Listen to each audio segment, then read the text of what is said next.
SeaWorld vowing to fight the state of California's ban on breeding killer whales. Here with what this means for the company is Michael Erstad, an analyst with ITG. And Michael, it's nice to have you here. Welcome. Thank you for having me. So help us understand this a little bit more. SeaWorld was planning a $100 million expansion at its San Diego park, and this ban on breeding killer whales really throws a wrench into those plans.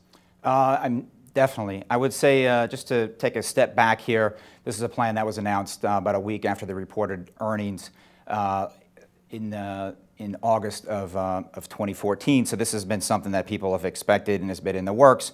However, because they operate on the coast, the California Coastal Commission has approval in any project that's built along their coast. So while the commission didn't ban the outright breeding of orcas, outright, what it did was contingent upon their approval of the expanded environment for the orcas. They basically said, we want you guys to phase out this part of your business over time. And I think it's been estimated that if SeaWorld did agree to this ban, that decades before these. Well, they're fighting the decision. I mean, do you think they'll be successful? I mean, it's going to be tricky, especially in the state of California.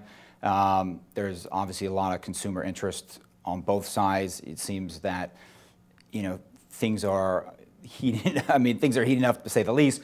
But there's, on the negative side, there's just a tremendous amount of pressure on SeaWorld, specifically in that state. Right, and let's say they aren't successful, they don't get to go forward with this $100 million expansion. I mean, what does that mean for the company from a financial perspective? I mean, not spending $100 million on a project that the ROI is uncertain. I mean, you could look at that as, to be honest, you could look at that as a positive.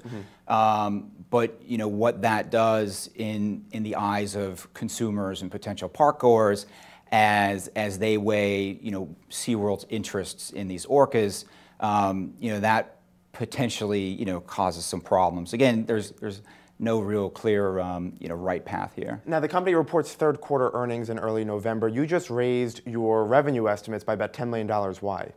I mean, our channel checks just suggested things had improved a little bit. I think they got some benefit over the late Labor Day. Definitely helped them based on our checks.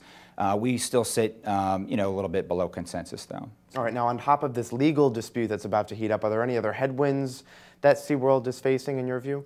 I mean, so there are two headwinds, and they've been around for, well, the competitive headwinds have always been there, specifically in Orlando, with Universal and with Disney. That's heated up significantly since last summer as the second iteration of Harry Potter opened at Universal.